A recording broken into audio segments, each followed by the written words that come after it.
Vietnam ದೇಶದಲ್ಲಿ ಒಂದು ಪದ್ಧತಿ ನಡೀತಿದೆ.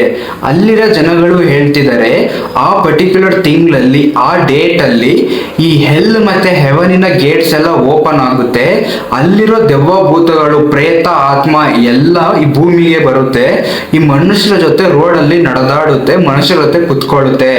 ನಾವೆಲ್ಲ ಅದಕ್ಕೆ ಪೂಜೆ ಮಾಡಿ ಆಹಾರವನ್ನು ಕೊಡಬೇಕು. ಅಲ್ಲಿರೋ ಜನಗಳೆಲ್ಲ ಈ ವಿಯೆಟ್ನಾಂ ಭಾಷೆಯಲ್ಲಿ ಪೇಪರ್ ಅಲ್ಲಿ ಮಂತ್ರವನ್ನು ಬರೆದು ಅದನ್ನ ಬೆಂಕಿಗೆ ಹಾಕಿ ಸುಡುತ್ತಾರೆ. ಮತ್ತೆ ಈ currency notes, fake currency notes ಎಲ್ಲ ಬೆಂಕಿಗೆ ಹಾಕಿ ಸುಡುತ್ತಾರೆ. ಈ ತರ ಪದ್ಧತಿ ವಿಯೆಟ್ನಾಂ ದೇಶದಲ್ಲಿ ನಡೀತಿದೆ. ಇದನ್ನೆಲ್ಲ ಏಂತಕ್ಕೆ ಮಾಡ್ತಿದ್ದಾರೆ ಅನ್ನೋದು ಈ ವಿಡಿಯೋದಲ್ಲಿ ಹೇಳ್ತೀನಿ. ವಿಡಿಯೋ ಕೊನೆವರೆಗೂ ನೋಡಿ. ಹಾಯ್ ಎಲ್ಲರಿಗೂ, ನನ್ನ ಹೆಸರು ಮನೋಜ್.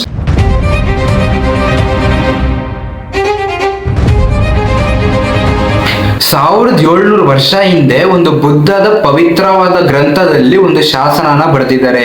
ಆ ಶಾಸನದ ಹೆಸರು ಉಲ್ಲಂಬನ ಸೂತ್ರ. ಆ ಶಾಸನದಲ್ಲಿ ಒಬ್ಬ ಸನ್ಯಾಸಿ ಮತ್ತೆ ಅವರ ತಾಯಿ ಇಬ್ರು ನಡುವೆ ನಡೆದಿರೋ ಆ ಸಂಭಾಷಣೆ ಬಗ್ಗೆ ಒಂದು ಕಥೆಯಾಗಿ ಬರೆದಿದ್ದಾರೆ. ಈ ಕಥೆಯಿಂದನೇ ಈ ಸಂಸ್ಕೃತಿ, ಈ ಪದ್ಧತಿ, ಈ ಗೋಸ್ಟ್ ಫೆಸ್ಟಿವಲ್ ಅಂತ ಏನ್ ಹೇಳ್ತೀವಿ, ಇದು ಇಲ್ಲಿಂದನೇ ಶುರುವಾಗಿತ್ತು. ಮೂಢಗಲ್ಯ ಯಾನ ಎಂಬುವ ಸನ್ಯಾಸಿ ತಪಸ್ ಮಾಡೋದಕ್ಕೆ ಕುತ್ಕೊಂತಾರೆ. ಆ ತಪಸ್ ಮಾಡೋದಕ್ಕೆ ಕಾರಣ, ಆ ಸತ್ತೋದ ಅವರ ತಾಯಿ ಈಗ ಎಲ್ಲಿದ್ದಾರೆ, ಅವ್ರು ಏನ್ ಮಾಡ್ತಿದ್ದಾರೆ ಅನ್ನೋದು ತಿಳ್ಕೊಳ್ಳೋದಕ್ಕೆ ತಪಸ್ಸು ಮಾಡ್ತಾರೆ. ಇನ್ನು ತಪಸ್ ಮಾಡ್ತಿರ್ಬೇಕಾದ್ರೇನೆ ಅವರ ತಾಯಿ ಒಂದು ಪ್ರೇತ ಆತ್ಮವಾಗಿ ಅವ್ರ ಮುಂದೆ ಪ್ರತಿಷ್ಠಾ ಆಗ್ತಾರೆ. ಪ್ರತಿಷ್ಠಾ ಆದ್ಮೇಲೆ ಅವರ ತಾಯಿ ನೋಡೋದಕ್ಕೆ ತುಂಬಾ ಹೊಟ್ಟೆ ಹಸಿವಿನಿಂದ ಮತ್ತೆ ತುಂಬಾ ವೀಕ್ ಆಗಿರ್ತಾರೆ.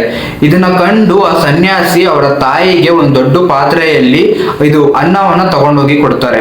ಆ ಅನ್ನವನ್ನು ಆ ತಾಯಿ, ಆ ಪ್ರೇತ ಆಗಿರೋ ತಾಯಿ ಮುಟ್ಟಿದ ಮೇಲೆ ಆ ಪಾತ್ರೆಯಲ್ಲಿ ಅನ್ನ ಇತ್ತಲ್ಲ, ಅದು ಕಲ್ಲಿದ್ಲಾಗಿ ಚೇಂಜ್ ಆಗ್ಬಿಡುತ್ತೆ, ಒಂದು ಚಾರ್ಕೋಲ್ ಪೌಡರ್ ಆಗಿ ಚೇಂಜ್ ಆಗ್ಬಿಡುತ್ತೆ. ಅವರ ತಾಯಿಯ ಹಸಿವು ಕೂಡ ಈ ಸನ್ಯಾಸಿ ತೀರ್ಸೋದಿಕ್ಕಾಗಲ್ಲ. ಈಗ ಸನ್ಯಾಸಿ ಬುದ್ಧ ಹತ್ರ ಸಲಹೆನ ತಗೊಳ್ಳೋದಿಕ್ಕೆ ಹೋಗ್ತಾರೆ.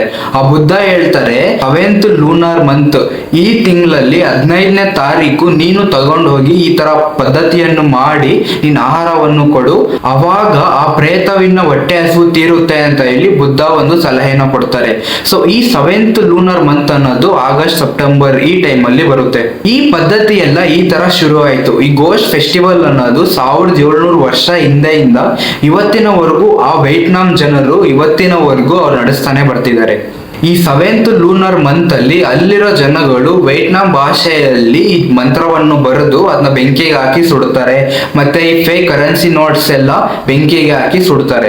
ಅಲ್ಲಿರೋ ಜನಗಳು ಎಲ್ಲರ ಮನೆಯಲ್ಲೂ ಊದ್ಬತ್ತಿನ ಹಚ್ಚಿ ಹಣ್ಣು ಮತ್ತೆ ಆಹಾರವನ್ನು ಮನೆಯ ಮುಂಬಾಗಿಲು ಮುಂದೆ ಇಡ್ತಾರೆ.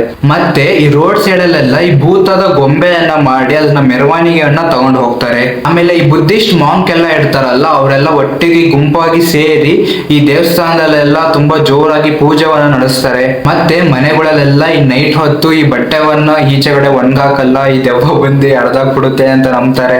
ನದಿ ನೀರಲ್ಲೆಲ್ಲ ದೀಪವನ್ನು ಬಿಡ್ತಾರೆ. ಮತ್ತೆ ಆ ತಿಂಗಳಲ್ಲಿ ಯಾರು ಮನೆಗಳನ್ನ ತಗೊಳಲ್ಲ, ಯಾರು ಮದ್ವೆ ಆಗಲ್ಲ. ಮತ್ತೆ ನೀರಲ್ಲೆಲ್ಲ ಈ ಸ್ವಿಮ್ಮಿಂಗ್ ನ ಮಾಡಲ್ಲ, ನೀರಲ್ಲಿ ಈ ದೆವ್ವ ಬಂದ್ಬಿಡುತ್ತೆ ಅಂತ ಹೆದರ್ಕೊಂಡು. ಈ ಮಂತ್ರಗಳೆಲ್ಲ ಈ ರೋಡಲ್ಲಿ ಬಡ್ದಾಕಿರ್ತಾರಲ್ಲ, ಅದನ್ನ ಯಾರು ತುಳಿಯೋದಿಲ್ಲ. ಮತ್ತೆ ಈ ಭೂತದ ಗೊಂಬೆಯನ್ನ ಮೆರವಣಿಗೆ ರೋಡಲ್ಲಿ ತಗೊಂಡು ಹೋಗಿರ್ತಾರಲ್ಲ, ಅದು ಕೊನೆಯದಾಗಿ ಅದನ್ನ ಬೆಂಕಿಯಲ್ಲಿ ಸುಟ್ಟಿ ಈ ಪದ್ಧತಿಯನ್ನ ಮುಗಿಸ್ತಾರೆ. ಈ ಪದ್ಧತಿ ವಿಯೆಟ್ನಾಂ ಗೋಸ್ಟ್ ಫೆಸ್ಟಿವಲ್ ಅನ್ನೋ ಪದ್ಧತಿ ಇವಾಗಿನವರೆಗೂ ಜನಗಳು ಮಾಡ್ತಾನೆ ಬಿಡ್ತಿದ್ದಾರೆ. ಈ ಪದ್ಧತಿ ಬಗ್ಗೆ ನಿಮ್ಗೆ ಏನ್ ಅನ್ಸುತ್ತೆ? ನನ್ಗೆ ಪೂರ್ವಜರ ಜೊತೆ ಒಂದು ಕನೆಕ್ಷನ್ ಇರಬೇಕು ಅಂತ ಹೇಳಿ ಪದ್ಧತಿನ ಮಾಡ್ತಿದ್ದಾರೆ ಅಂತ ಅನ್ಸುತ್ತೆ.